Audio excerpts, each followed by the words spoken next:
When I ascended the throne of Idoma, my vision was very simple: to see an Idoma nation that is united, peaceful, and purposeful.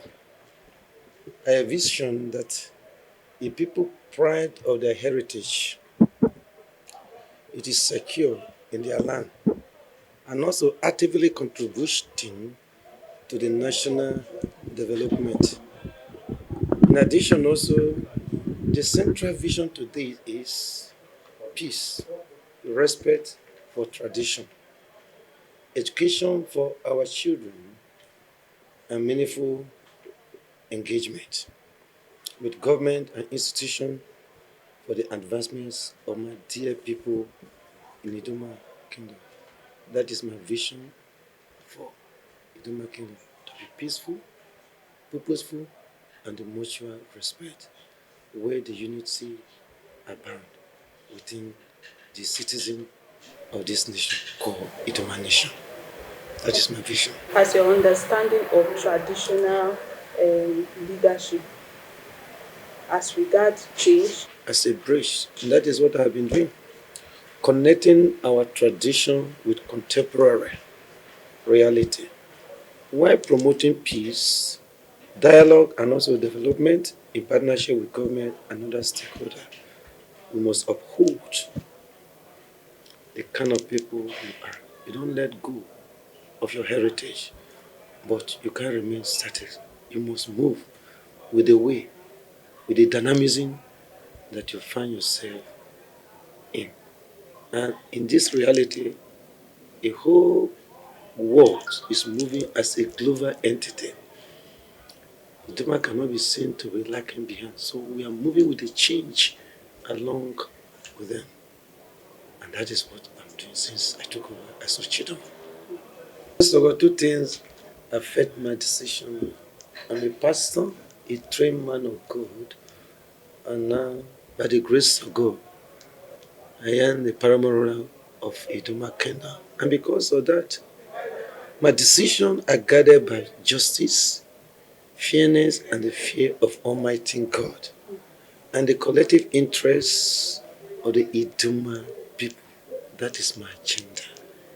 And whatever I'm doing, it is anchored on that principle alone. I believe that leadership must be anchored on integrity, consultation, and service.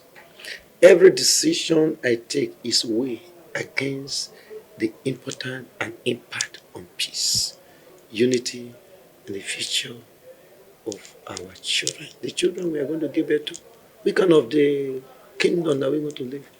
If there is no unity, if there is no peace, and there is no harmony, what are we going to leave behind for our children? That has been the yardstick, and it has been a burden to me till today. How have you influenced policies or initiatives that support um, education and youth empowerment within Idoma land and Nigeria at large?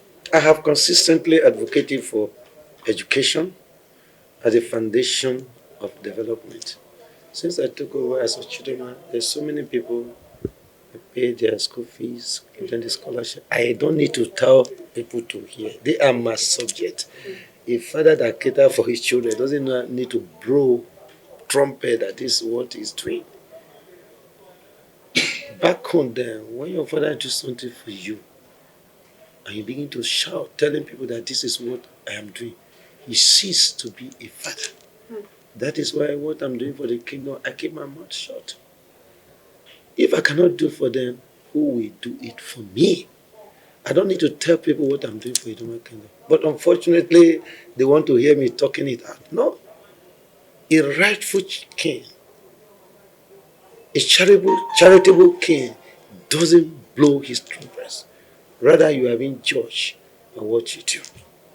Through partnership, encouragement, and scholarship and engagement with educational institutions, I have sought to inspire our youth to pursue knowledge and discipline. I also use my office to encourage policies that promote skill acquisition, leadership development, an opportunity for young people to contribute positively to the society. I don't need to tell people. Many people, since I took over by the grace of God, they got job through me. I don't need. Even my own personal children, I forget about them. My children and the other children within the kingdom, to me, they are all the same. They are not different. I'm a king to all Idoma sons and daughters. And my children are also sons and daughters. So I treat them equally. So my duty is to educate them. Where I know that you are lacking something, I should be able to be there to help you, providing for you to lessen your burden so that you can make it in your life. Sometimes they come here, this is our challenges. Some people say, I want to start a business, and there's no capital. Sometimes the money you are looking for is just about 100,000 naira. You provide it for them, and they'll go there and make their life. And sometimes some of them work it out. And those kind of little income that you have provided for them is sustaining them till today. That is what I've been doing, encouraging them, partnership. They should shun from all these social vices and concentrate on their own strength. And by the grace of God, they will achieve in their life. That's how I've been helping people in my kingdom.